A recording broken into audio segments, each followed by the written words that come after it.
बाप्पाचं मनोभावे दर्शन घेतलंय। यावेळी त्यांनी सगळ्यांना सुख समाधान मिळून सर्वांची विघ्न दूर व्हावी अशी मागणी फडणवीसांनी गणपती बाप्पाकडे केली आहे। त्यांच्याशी संवाद साधलाय आमचे प्रतिनिधी सुनील ढगे यांनी।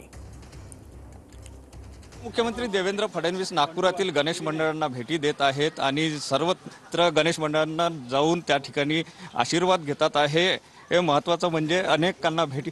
भाऊ, काय सांगाल, गणेश उत्सवाच्या निमित्ताने तुम्ही सगळ्या मंडळांना भेटी घेत आहे? नाही, मी नेहमीच गणेशोत्सव दुर्गोत्सव सगळ्या मंडळांना भेटी देतो, कारण हे आपले असे पर्व आहेत की ज्यावेळी लोकांमध्ये भक्तिभाव असतो, उत्साह असतो आणि सगळे लोक एकत्रित भेटतात आणि आपल्यालाही त्या दर्शनाचा लाभ मिळतो। म्हणून वर्षानुवर्ष माझी पद्धती आहे की मी नागपूर शहरामध्ये जे गणेशोत्सव आहे, जे दुर्गोत्सव आहेत, जेवढे उत्सव असतात त्या उत्सवांमध्ये मी वेगवेगळ्या ठिकाणी जात असतो। बाप्पाकडे काय नेमकी मागणी केली आहे भाऊ? सगळ्यांना सुख समाधान आरोग्य ऐश्वर्य मिळावं आणि सगळ्यांचे विघ्न दूर व्हावे। नक्कीच सगळ्यांना सुख समाधान आणि आरोग्य मिळावं, सगळ्यांचे विघ्न दूर व्हावं अशी मागणी मी बाप्पाकडे केली असल्याचं उपमुख्यमंत्री देवेंद्र फडणवीस सांगतात। कॅमेरामन सचिन सयामसह सुनील ढगे, TV9 मराठी, नागपूर।